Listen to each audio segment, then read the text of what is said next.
সাবেক প্রধানমন্ত্রী তিনি বলেছিলেন শেখের বেটি পালায় না, কিন্তু শেখের বেটি কিন্তু ঠিকই পালিয়েছে। পর্যায়ে আমাদের সামনে গুরুত্বপূর্ণ বক্তব্য রাখবেন আল্লামা সাঈদীর সুযোগ্য সন্তান শামীম বিন সাঈদী। আমাদের মাঝে উপস্থিত হয়েছেন শামীম বিন সাঈদী।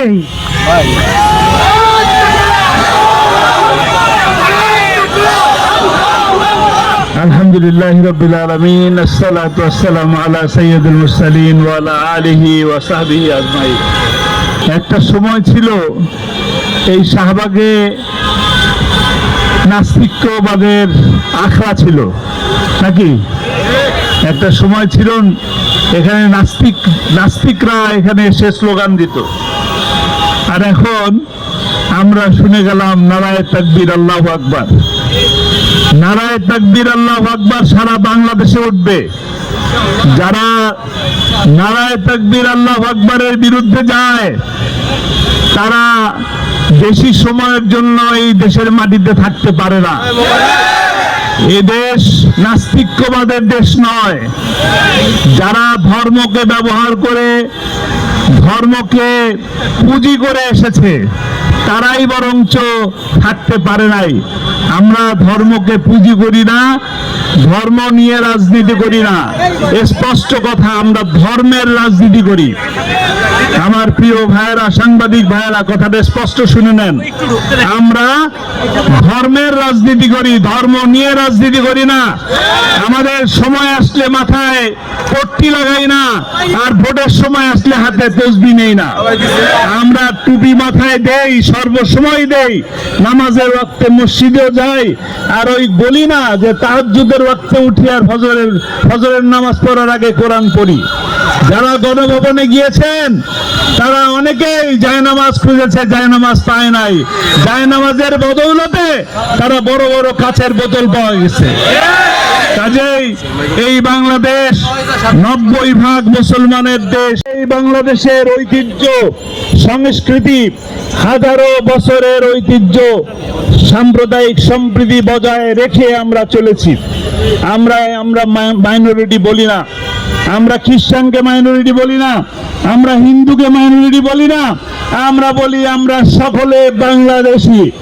আগামীতেও তারা আমাদের সাথে কাঁধে কাঁধ মিলে, কদমে কদম মিলিয়ে চলবে ইনশাআল্লাহ বাংলাদেশি হিসাবে।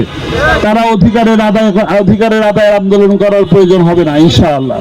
সময় আসতেছে, আমরা একসাথে কাজ করব। এই দেশকে আমাদের মুরব্বীরা সোনার বাংলা গড়ার জন্য জীবন দিয়েছেন। আজকে 53-54 বছর ধরে সোনার বাংলা গড়তে পারে নাই তারা, কিন্তু সময় আসবে এই দেশেই ইনশাআল্লাহ সোনার বাংলা গড়ার মতন তরুণেরা, ছাত্র জনতারা, বিশেষ করে মুরব্বিয়ান যারা এই দেশকে প্রকৃত অর্থে ভালোবাসে তারা এগিয়ে আসছে। আর যারা স্বাধীনতার সপক্ষ শক্তির কথা বলতো আর রাজাকারের তকমা লাগাতো, তারা বাংলাদেশে থাকতে পারে নাই, থাকতে পারবে ওরা, থাকার কোনো সুযোগ নাই। আপনাদের মনে আছে আল্লামা সাঈদী বক্তব্যে বলেছিলেন আমাদেরকে বলো মৌলবাদী, আমরা মূলবাদী। মূলবাদী কারা? যারা কোরআনের সাথে থাকে, ইসলামের সাথে থাকে, যারা দেশের সপক্ষে থাকে, তারাই মূলবাদী। আর তিনি বলেছিলেন তোমরা হলে আগাবাদী। আগাবাদী কারা? যারা দেশের পক্ষে থাকে না, যারা সময়ে তসবি টিপে আর হইলো মাথার উপরে পট্টি লাগায়, তারা হলো আগাবাদী।